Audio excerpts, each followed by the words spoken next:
Clear करेंगे, ठीक है।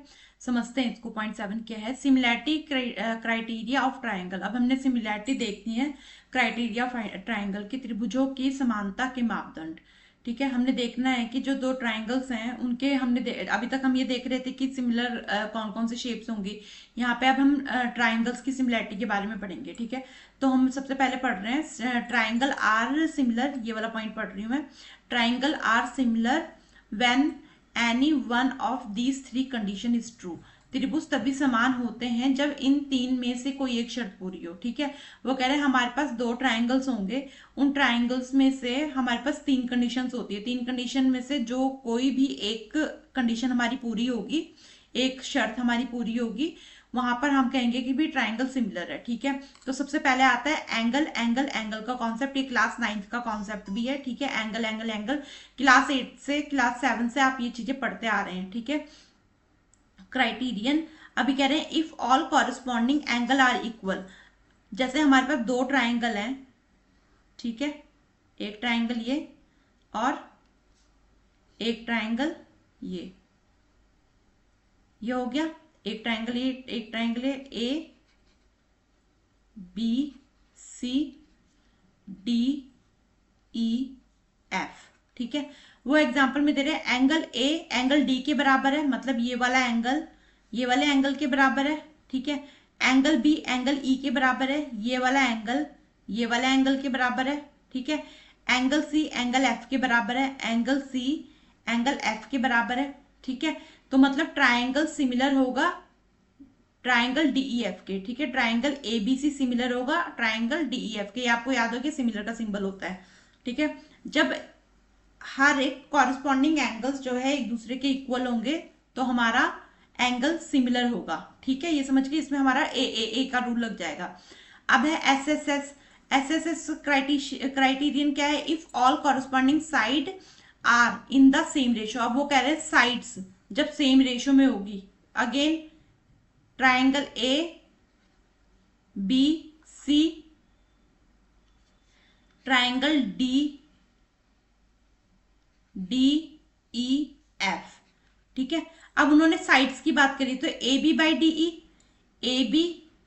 ई ये वाली साइड है, ए बी रेशियो में बोला है ना D E equal to B C by E F, B C by E F, ठीक है, equal to A C by D F.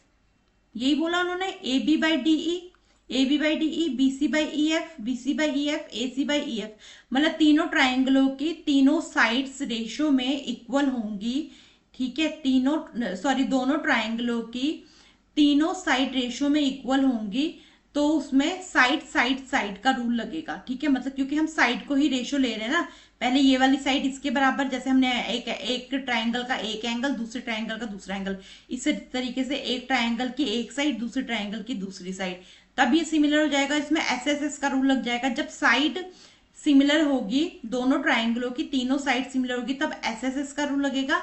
जब दोनों ट्राइंगलों में तीनों एंगल एक दूसरे के सिमिलर होंगे तो एंगल का रूल लगेगा, ठीक है।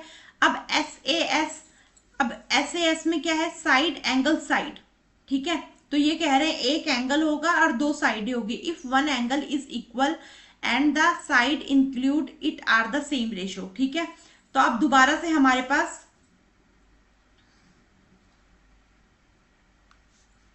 दो ट्राइंगल है, ठीक है। अब दोबारा से हमारे पास दो ट्राइंगल है, A B C D E F, ठीक है। तो वो कह रहे हैं एसएएस मतलब साइड एंगल साइड का रूल लगेगा इसमें, तो दो साइडें होगी और एक एंगल होगा, तो एंगल बी एंगल ई के इक्वल होगा, एंगल बी एंगल ई के इक्वल होगा, जो इन्होंने लिखा हुआ है यहाँ पे। A B by D E एक साइड जो है A B by D E इस साइड के बराबर होगा, और B C by E F ये दोनों साइडें इक्वल होंगी, ठीक है। समझ आ गई, angle B equal to angle E, ठीक है, ये हो गया एंगल, ठीक है। और A B by D E equal to B C by E F, ठीक है।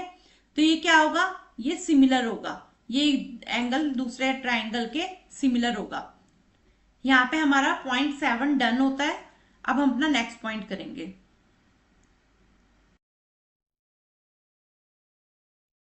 अब हमारा पॉइंट 8 है, एरिया ऑफ सिमिलर ट्राइंगल। हमें एरिया निकालना है सिमिलर ट्राइंगल का। तो मैं पहले ही बता दूं वो स्क्वायर में आएगा, ठीक है। तो इसका स्टेटमेंट देख लेते हैं। वो कह रहे हैं the ratio of area of two similar triangle, the ratio of area of two similar triangle is equal to square of the ratio, ठीक है। वो स्क्वायर में आएगा ऑफ देयर कॉरस्पॉन्डिंग साइड, उसकी कॉरस्पॉन्डिंग साइड के। तो जब भी एरिया ऑफ सिमिलर ट्राइंगल की बात आएगी तो सीधी सी बात है कि जो इसका एरिया होगा वो स्क्वायर में आएगा, ठीक है। तो हम आ जाते हैं अब एग्जाम्पल की तरफ। हिंदी में पढ़ लेती हूँ मैं। दो समान त्रिभुजों के क्षेत्रफलों का अनुपात उनकी संबंधित भुजाओं के अनुपात के वर्ग के बराबर है, ठीक है, मतलब स्क्वायर के बराबर है। तो सबसे पहली बात क्या है, ये कह रहे हैं कि हमारे पास दो ट्राइंगल है एबीसी और डीईएफ, वो सिमिलर है, ठीक है। अब वो कह रहे हैं triangle ABC similar to DEF, तो अब ये आएगा triangle ABC by triangle DEF, ठीक है। तो अब क्या साइड है, correspond A B by DE square में, फिर B C by E F square में, A C by D F square में, ठीक है। तो एग्जाम्पल कैसे बैठा है इसका, ए बी बाई डीई, ठीक है। एग्जाम्पल कैसे बैठा है इसका, ए बी बाई डीई, ठीक है। तो ये आएगा 2/3। अगर हम इसका स्क्वायर कर देंगे तो क्या आएगा 4/9। तो अब ये क्या कह रहे हैं, देन एरिया क्या होगा, triangle ABC by area triangle DEF. तो ये 2/3 जो है स्क्वायर में आएगा, तो इसका आंसर 4/9 बनेगा, और कटिंग करेंगे तो 2/3 बनेगा, ठीक है। तो ये कहना चाह रहे हैं, जो क्वेश्चन में बोला है, जो इनका स्टेटमेंट में बोला गया है, स्टेटमेंट के अकॉर्डिंग इसका जो एरिया का जो भी ट्राइंगल का जो भी एरिया आएगा वो स्क्वायर में आएगा, और उसके मुताबिक इसका आंसर सेट होगा। ये हमारा पॉइंट 8 है कि एरिया ऑफ सिमिलर ट्राइंगल क्या है। अब हम करेंगे अपना पॉइंट 9, पाइथागोरस थ्योरम, ठीक है।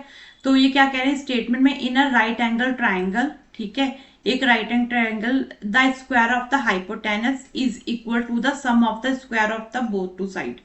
तो हमें पता है ये पाइथागोरस थ्योरम का क्या रूल होता है, ठीक है। एक बार मैं हिंदी में पढ़ लेती हूँ, उसके बाद मैं आपको डायग्राम बना के समझा दूंगी। किसी समकोण त्रिभुज, मतलब राइट एंगल ट्राइंगल को समकोण कहते हैं, उसका हाइपोटेनस का वर्ग स्क्वायर जो है बाकी दो भुजाओं के वर्ग के बराबर होता है, ठीक है। मतलब यहाँ पे कहने का मतलब है कि हाइपोटेनस जो होती है ना, सबसे बड़ी साइड होती है राइट एंगल ट्राइंगल की। हाइपोटेनस कौन सी होती है, सबसे बड़ी साइड होती है, ठीक है। अब मैथमेटिकल फॉर्म में क्या कह रहे हैं, एंगल बी 90 डिग्री है, ट्राइंगल एबीसी है। अब हम राइट एंगल ट्राइंगल बना लेते हैं एक। ये हमारे पास राइट एंगल ट्राइंगल है, ठीक है। तो अब यहां पर ये आ गया हमारा राइट एंगल ट्राइंगल, ठीक है। तो ये ए बी सी, ठीक है, ये हमारा परपेंडिकुलर होता है, ये हमारा बेस होता है, और ये हमारा हाइपोटेनस होता है। वो कह रहे हैं कि हाइपोटेनस के स्क्वायर जो है परपेंडिकुलर का स्क्वायर प्लस बेस के स्क्वायर के बराबर है, ठीक है। तो और इसमें एंगल बी जो है हमारा, एंगल बी जो है 90 डिग्री का होता है हमेशा, ठीक है।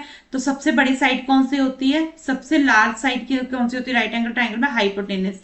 ये सबसे बड़ी साइड होती है, इसका साइड का स्क्वायर जो है इन दोनों के स्क्वायर के बराबर होता है, ये कहना चाहते हैं, ठीक है। इसमें आप कोई भी वैल्यू भरते हैं। इसमें ऐसा भी होता है पाइथागोरस थ्योरम में कि आपके पास दो वैल्यूज दी होंगी, एक नहीं दी होंगी, कोई भी हो सकता है कि कई बार हाइपोटेनस नहीं दिया होता, कई बार बेस नहीं दिया होता, कई बार परपेंडिकुलर नहीं दिया होता। उस भी यहाँ पे हमने ये सम को अपना सॉल्व कर लेना है, ठीक है। तो ये पाइथागोरस थ्योरम का रूल है। हाइपोटेनस इसमें सबसे बड़ी साइड होती है। जब हम सम करेंगे तो उस समय पे मैं और ज्यादा एक्सप्लेन करके आपको ये समझा दूंगी, और बहुत छोटी क्लास का रूल है ये हमारा। 10th पॉइंट है converse of Pythagoras theorem. Pythagoras प्रमेय का विलोम मतलब उल्टा, ठीक है। स्टेटमेंट क्या है, if in any triangle the square of one side is equal to the sum of the square of the other two side then the triangle is right angle, ठीक है। तो वो ये कह रहे हैं जैसे यदि किसी त्रिभुज का एक भुजा का वर्ग बाकी दो भुजाओं के वर्ग के योग के बराबर है तो वो राइट एंगल ट्राइंगल होगा। मतलब कहने का ये मतलब है, जैसे हमारे पास ये है, ठीक है, हमारे पास ये है, इसके बाद एंगल बी, ठीक है, ए बी सी, ठीक है, ये हमारा 90 डिग्री का है। तो इसमें हमें पता ही है A C square equal to A B plus A B का स्क्वायर प्लस बी सी का स्क्वायर, ठीक है।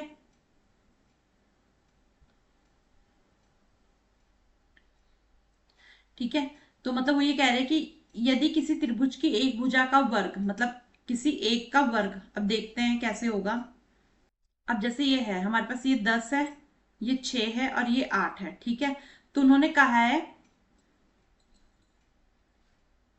If in any triangle the square of one side, एक साइड का square is equal to the sum of square of the other two side, एक side का square जो है बाकी दो साइडों के बराबर होगा। अब हम यहाँ देख लेते हैं क्या बराबर, 10 का स्क्वायर और 6 का स्क्वायर प्लस 8 का स्क्वायर। तो अभी मिला के देख लेते हैं।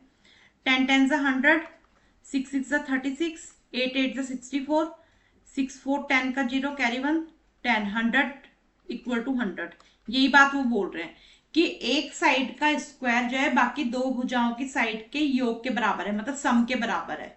ठीक है, ये कन्वर्स ऑफ पाइथागोरस थ्योरम है और यही सिंपल पाइथागोरस थ्योरम का भी रूल है जो हमने पॉइंट 9 में पढ़ा है।